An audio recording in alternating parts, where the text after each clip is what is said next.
القدس لنا والحق لنا النصر لنا نحن الغالبون نحن الغالبون نحن الغالبون.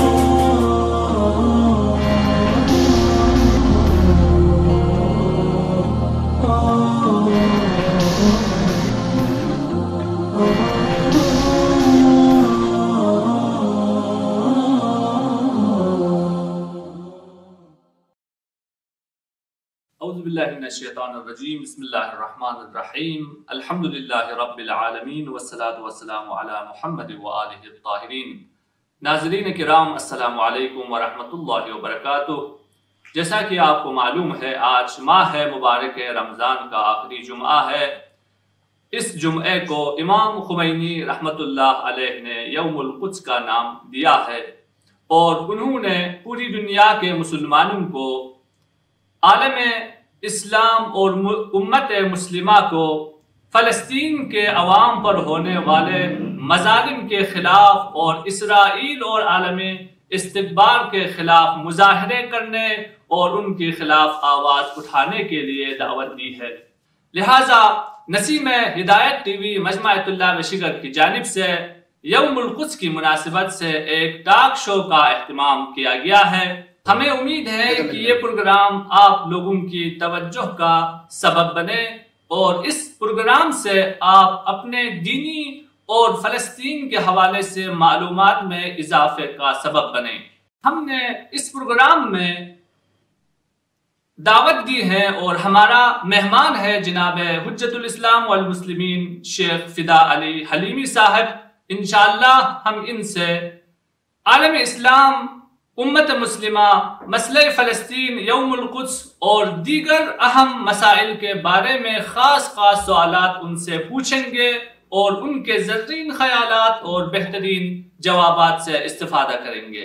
اس پروگرام میں تشریف لانے پر آپ کی خدمت میں خوش آمدید عرض کرتے ہیں اور آپ کو انتہائی شکر گزار ہیں کہ آپ نے اپنے قیمتی وقت سے وقت نکال کر ہماری دعوت کو قبول کرتے ہوئے یہاں پر تشریف لائے ہیں. اس وجہ سے ہم آپ کو شکر گزار ہیں. انشاءاللہ ہمارے ناظرین آپ کے کلمات اور خیالات سے استفادہ کریں گے. آپ سے ہمارا پہلا سوال یہ ہے کہ امام خمینی رحمۃ اللہ علیہ نے ماہ مبارک رمضان کے آخری جمعے کو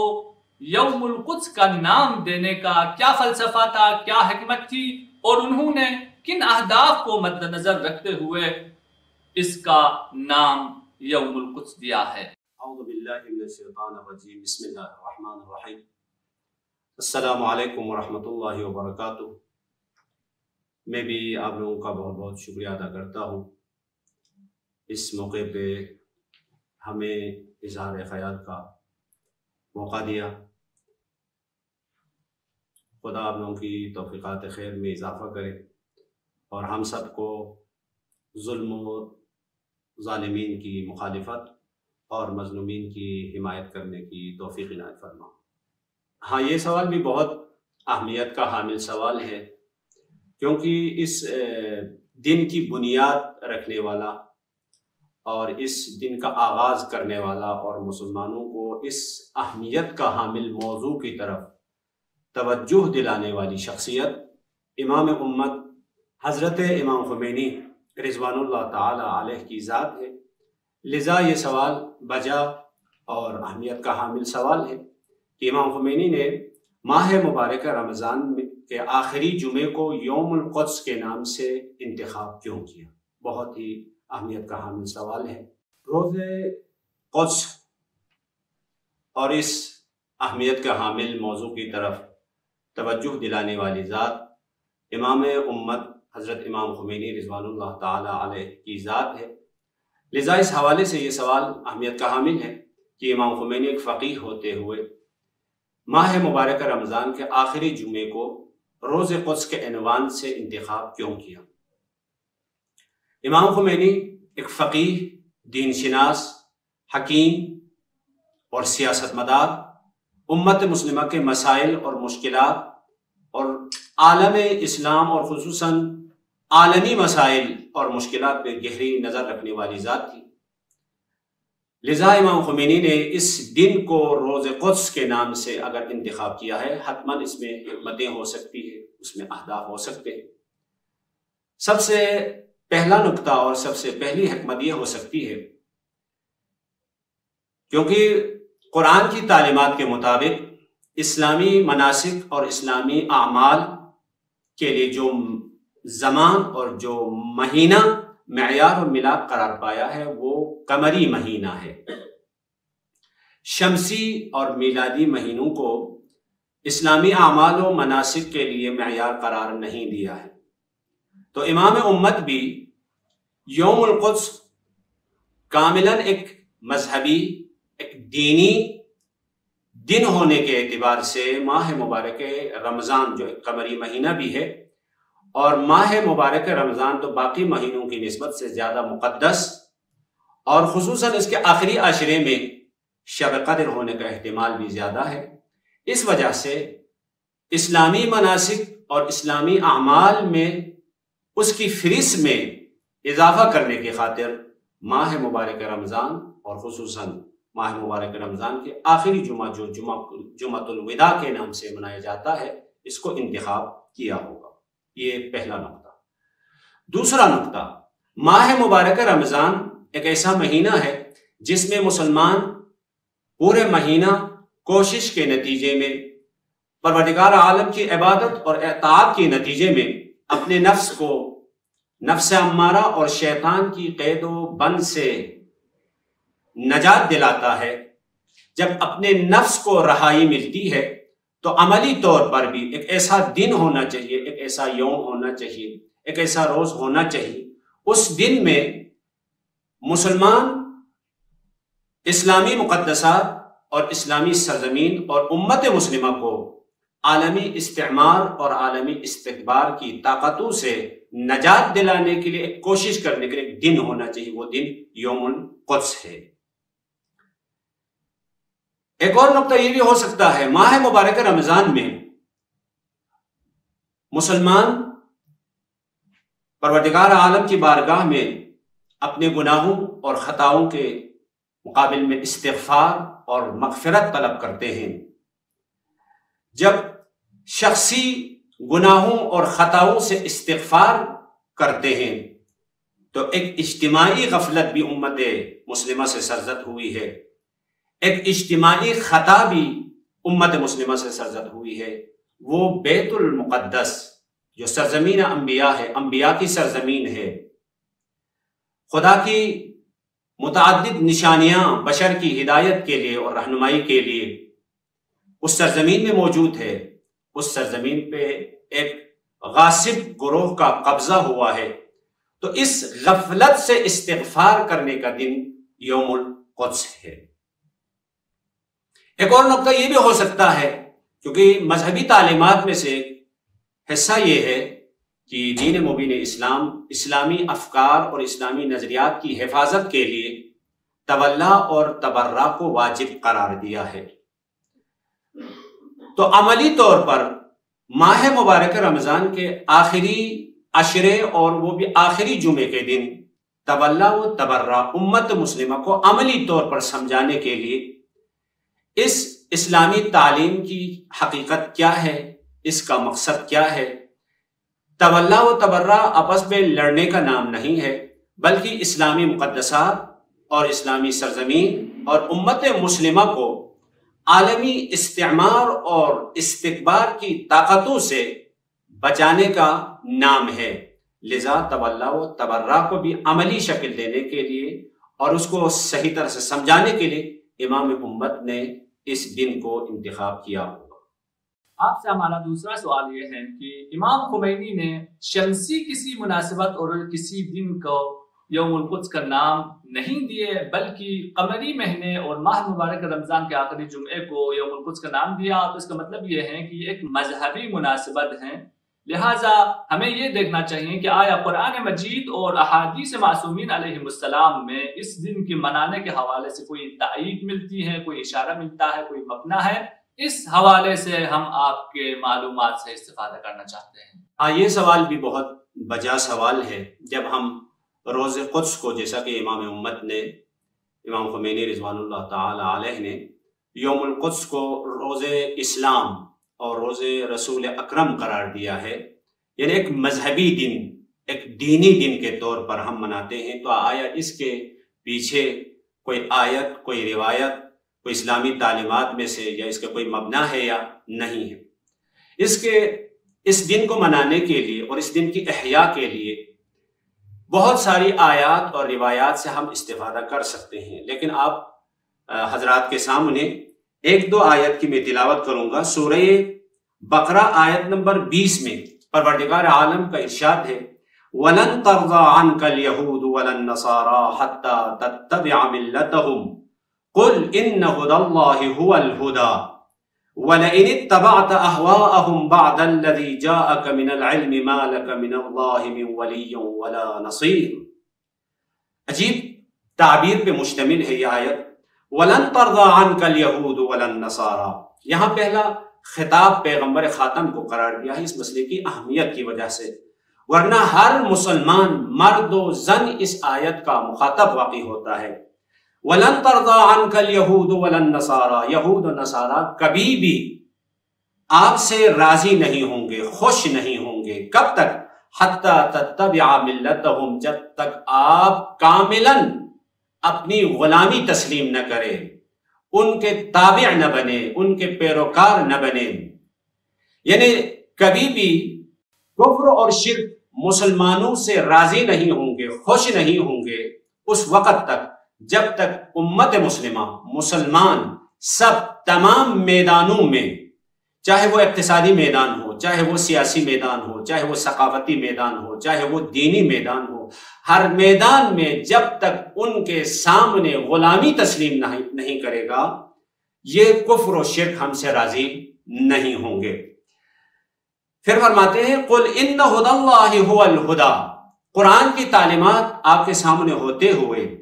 الہی آیات آپ کے سامنے ہوتے ہوئے، قرآن کی روشنیاں آپ کے سامنے ہوتے ہوئے، پھر ان کی اتباع، ان کی پیروی، ان کے سامنے تسلیم، ان کی غلامی اختیار کرنے کی کوئی گنجائش نہیں ہے۔ پھر بھی آخر میں کہتے ہیں وَلَئِنِ اتَّبَعْتَ أَهْوَاءَهُمْ بَعْدَ الَّذِي جَاءَكَ مِنَ الْعِلْمِ، قرآن کی تعلیمات آنے کے بعد، خدا کا دستور آنے کے بعد، خدا کا آئین آنے کے بعد، خدا کا ایسا دین جو ہر قسم کی تحریف سے پاک و منزہ ہے، اس دین کے نازل ہونے کے بعد پھر بھی اگر ان کی اتباع کرو گے، ان کی پیروی کرو گے، ان کی غلامی قبول کرو گے، ان کے سامنے مغلوب ہونا اور شکست ہونے کو تسلیم کرو گے، تو مَا لَكَ مِنَ اللَّهِ مِن وَلِيٍّ وَلَا نَصِيرٍ، خدا کی جانب سے کوئی سرپرستی نہیں ہوگی، کوئی حمایت نہیں ہوگی، کوئی مدد نہیں ہوگی۔ عزیزان گرامی قدر، قرآن کی یہ تعبیر عجیب تعبیر ہے۔ اس تعبیر سے یہ بات ہمارے لیے واضح ہو جاتی ہے کہ مشرکین کا عالم اسلام اور مسلمانوں سے راضی نہ ہونا ایک دائمی سوچ ہے، ایک دائمی خیال ہے، ایک ہمیشگی ہے، کیونکہ لن ترضى عنك اليهود ولا النصارى کی تعبیر ہے، یہ قرآنی تعبیر ہے، یہ الہی تعبیر ہے۔ اس تعبیر سے یہ بات ہمیں واضح ہو جاتی ہے۔ اسی طرح سورہ نساء میں ارشاد فرماتا ہے لن يجعل الله للكافرين على المؤمنين سبيلا، اس کو معمولاً ہم قاعدہ نفع سبیل کے طور پہ ذکر کرتے ہیں، یعنی خدا کی طرف سے یہ اجازت نہیں ہے، خدا یہ راضی نہیں ہے کسی بھی پہلو، کسی بھی میدان میں مشرکین امت مسلمہ پہ غالب آ جائیں، چاہے وہ ثقافتی میدان ہو، چاہے وہ سیاسی میدان ہو، چاہے وہ اقتصادی میدان ہو، چاہے وہ تعلیم و تربیت کا میدان ہو، کسی بھی میدان میں مشرکین مسلمین پہ غالب آنے کو خدا راضی نہیں ہے۔ لذا یوم القدس الہی اور قرآنی احساس کا احیاء کرنے کا دن ہے۔ پیغمبر اکرم حضرت محمد مصطفیٰ صلی اللہ علیہ وآلہ وسلم کا فرمان ہے من اصبح ولم يهتم بامور المسلمین فلیس بمسلم، کوئی انسان اپنی زندگی کا آغاز اس طرح سے کرے کہ مسلمین کے بارے میں کوئی اہتمام کیے بغیر، کوئی انتظام کیے بغیر، ان کی مشکلات کے بارے میں سوچے بغیر، ان کے مسائل کو حل کرنے کے لیے غور و فکر کیے بغیر اپنی زندگی کا آغاز کرے گا فلیس بمسلم، وہ دائرہ اسلام سے خارج ہے۔ اسی طرح ایک اور جگہ پہ ارشاد ہوتا ہے من سمع رجلا ینادی یا للمسلمین فلم یجبہ فلیس بمسلم. دنیا کے گوشے و کنار سے اگر کوئی انسان فریاد کرے، مظلومیت کی ندا بلند کرے، محرومیت کی ندا بلند کرے، اس کی ندا سننے کے باوجود، اس کی فریاد سننے کے باوجود آپ لبیک نہیں کہیں گے، آپ اس کے لیے غور و فکر نہیں کریں گے، البتہ ہر ایک اپنے بساط کے مطابق، اپنی استعداد کے مطابق جواب نہیں دیں گے، فلیس بمسلم. تو آج فلسطین کے بچہ، فلسطین کے مرد و زن، فلسطین کے بوڑھے اور جوان، فلسطین کی سرزمین جو انبیاء کی سرزمین ہے، اس سرزمین کے چپا چپا یہ فریاد بلند کر رہا ہے کہ ہم مظلوم ہیں، ہمارے اوپر ظلم ہو رہا ہے. تو اس فریاد کا جواب دینے کے لیے امام امت نے جو دن معین کیا ہے وہ روز قدس کا دن ہے. بہت شکریہ کہ آپ نے قرآن اور حدیث کی روشنی میں مسئلہ قدس اور یوم القدس کی اہمیت کو آپ نے اجاگر کیا، اور ہمارے ناظرین کے لیے آپ نے قرآن مجید اور احادیث معصومین علیہ السلام کے ذریعے سے ان کے معلومات میں اضافہ کیا. آپ کا بہت بہت شکریہ. ایک اور اہم سوال جو میں آپ سے پوچھنا چاہتا ہوں وہ یہ ہے کہ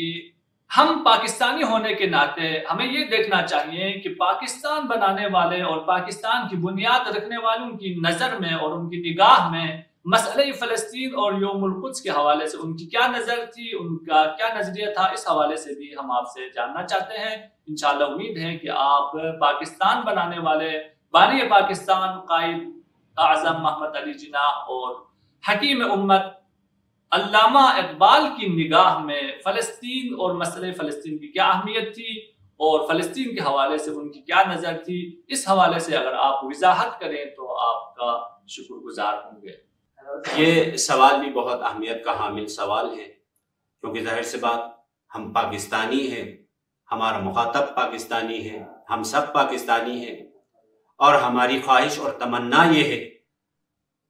ایسا پاکستان جس پاکستان کو قائد اعظم نے بنایا ہے، ایسا پاکستان جس پاکستان کی بنیاد علامہ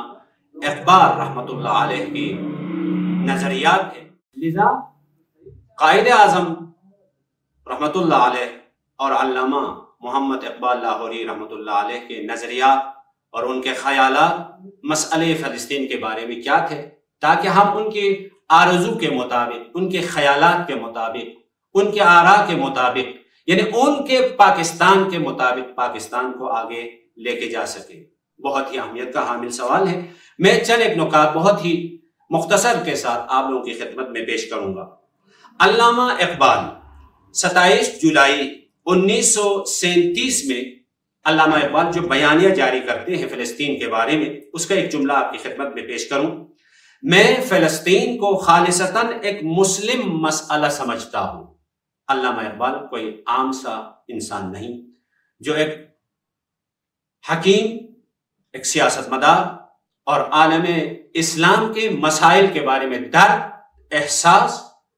اور مشکلات کو گہرائی کے ساتھ سمجھنے والے ایک انسان ہیں. وہ کہتے ہیں میں فلسطین کو خالصتاً ایک مسلم مسئلہ سمجھتا ہوں. اسی طرح 6 ستمبر 1937 میں علامہ اقبال کو دنیا کے گوشہ و کنار خصوصاً عالم اسلام کے علمی اور ثقافتی مراکز سے جو خطوط آتے ہیں، خدا علامہ لکھتے ہیں مصر سے، شام سے، نجف سے، کربلا سے، یعنی خلاصہ عالم اسلام کے علمی اور ثقافتی مراکز سے مختلف قسم کی شخصیات، علمی، ثقافتی، سیاسی شخصیات کی جانب سے خطوط آتے ہیں علامہ اقبال کو فلسطین کے مسئلے کے بارے میں گفتگو کرنے کے لیے، اس مسئلے کے حل کے بارے میں سوچنے کے لیے. اسی طرح 7 اکتوبر 1937 میں علامہ اقبال قائد اعظم محمد علی جناح کو ایک خط لکھتے ہیں. اس وقت قائد اعظم مسلم لیگ کا سربراہ تھے. لکھتے ہیں ذاتی طور پر مجھے ایسے مسئلے کے لیے جیل جانے میں کوئی اعتراض نہیں ہے جس سے اسلام اور ہندوستان متاثر ہوتے ہیں. مشرق کے دہانے پر ایک مغربی اڈے کی تشکیل دونوں کے لیے خطرہ ہے. تو علامہ کی اس تعبیر سے یہ بات سمجھ میں آ جاتی ہے، یعنی خود پاکستان کی حفاظت کے لیے خود پاکستان کو عالمی استعمار اور عالمی استکبار سے نجات دلانے کے لیے یوم قدس کا منانا ضروری ہے۔ یہ فقط اسلام کے لیے خطرہ ہے یہ نہیں فرما رہے، بلکہ خود ہندوستان کے لیے بھی، ہندوستان کے مراد یہاں پہ ایک مثال کے طور پر ہے، یعنی تمام مسلم ممالک کی حفاظت کے لیے، مسلم ممالک کو عالم استکبار اور عالم استعمار کی پنجے سے نجات دلانے کے لیے یوم قدس کا منانا ضروری ہے۔ اسی طرح قائد اعظم محمد علی جناح رحمت اللہ علیہ 1947 میں پاکستان کے ساتھ سفارتی تعلقات قائم کرنے کے لیے مختلف ممالک اور مختلف گروہوں کی جانب سے خطوط اور ارتباطات کا سلسلہ شروع ہوا۔ جب اسرائیل نے رابطہ کیا کہ ہمارے ساتھ آپ سفارتی تعلقات قائم کریں، تو اس وقت قائد اعظم رحمت اللہ علیہ نے جو بیان دیا ہے اس کا ایک جملہ، دنیا کا ہر مسلمان مرد و زن بیت المقدس پر یہودی تسلط کو قبول کرنے کے بجائے جان دے دے گا۔ ہم بیت المقدس کی آزادی کے لیے جان دینے کے لیے تیار ہیں، اسرائیل کو ماننے کے لیے ہم تیار نہیں ہیں۔ تو ظاہر سی بات ہمیں ایسے پاکستان کی ضرورت ہے جس پاکستان کو قائد اعظم نے بنایا ہے، جس پاکستان کو علامہ اقبال نے بنایا ہے۔ تو اس پاکستان میں اسرائیل کی تسلیم کی کوئی گنجائش نہیں ہے، اس پاکستان میں بیت المقدس اور فلسطین کے مسئلے کی اہمیت سے غافل ہونے کی کوئی گنجائش نہیں ہے، اس پاکستان میں اسرائیل سے سفارتی تعلقات قائم کرنے کی کوئی گنجائش نہیں ہے۔ اگر کوئی غلطی سے، غفلت سے اسرائیل کو تسلیم کرنے کی یا اسرائیل کے ساتھ سفارتی تعلقات قائم کرنے کی کوشش کر رہا ہے تو یقین جانیے یہ بانی پاکستان قائد اعظم سے خیانت، علامہ اقبال سے خیانت کرنے کا مترادف ہے۔ بہت شکریہ کہ آپ نے علامہ اقبال اور قائد اعظم کی نگاہ اور ان کے بیان فلسطین کے حوالے سے آپ نے مفصل انداز میں وضاحت کی۔ اور ہمارا آخری سوال آپ کی خدمت میں یہ ہے کہ جیسا کہ امام خمینی رحمت اللہ علیہ نے 42 سال پہلے یوم القدس منانے کی تاکید کی تھی، اور اس وقت اور اس دور میں، اس دور کے حالات کو مد نظر رکھتے ہوئے یوم القدس کا پروگرام اور یوم القدس کو کس انداز میں اور کس طریقے سے منائے تو زیادہ مفید ہوگا ہمارے جوانوں کے لیے، ہمارے نوجوانوں کے لیے، اس حوالے سے اگر آپ اپنا نظریہ بیان کریں تو بہت مہربانی ہوگی۔ ہاں، یہ بھی ایک معقول سوال ہے۔ کسی بھی پروگرام کو آپ منانا چاہتے ہیں تو ظاہر سی بات ہمیں دیکھنا چاہیے کس طرح سے منانے سے اس کا فائدہ اور اس کے اثرات زیادہ سے زیادہ مترتب ہو سکتے ہیں۔ تو یوم القدس منانے کے بھی بہت سارے طریقے ممکن ہیں، اور خصوصاً اس زمانے میں سوشل میڈیا کا زمانہ ہے، تو آپ سوشل میڈیا کے مختلف ذرائع و ابلاغ کے ذریعے سے آگاہی، شعور دلا سکتے ہیں، اور بیت المقدس کی اہمیت اور اس سے غفلت کے جو خطرات اور اسرائیل کا جو خطرہ ہے مسلمانوں کے لیے، اس کے بارے میں آپ آگاہی دے سکتے ہیں، شعور دلا سکتے ہیں۔ کوئی ایک خاص ایک طریقے کو معین کرنا میری نظر میں صحیح نہیں ہوگا، البتہ اس میں کسی میں زیادہ اثر ہو سکتا ہے، زیادہ فائدہ ہو سکتا ہے، کسی میں کم ہو سکتا ہے۔ مثلا سیمینار کا سلسلہ رکھیں تو ظاہر سی بات جو تعلیم یافتہ طبقہ ہے وہ افراد اس مسئلے کی اہمیت سے آگاہ ہو سکتے ہیں۔ ٹاک شو کے ذریعے سے بھی آپ اپنا پیغام پہنچا سکتے ہیں، کارٹون بنا کے بچوں تک آپ اپنا پیغام پہنچا سکتے ہیں۔ لیکن ان میں سے سب سے زیادہ وسیع پیمانے پر اور دنیا کی گوشوں و کنار میں مختلف طبقے فکر سے تعلق رکھنے والے انسانوں تک آپ اپنا پیغام پہنچا سکتے ہیں، وہ طریقہ مسالمت آمیز احتجاجی مظاہرہ اور ریلی نکالنا ہے، تاکہ میڈیا کے ذریعے آپ اپنا پیغام اور مسئلہ فلسطین کی اہمیت اسرائیل کا جو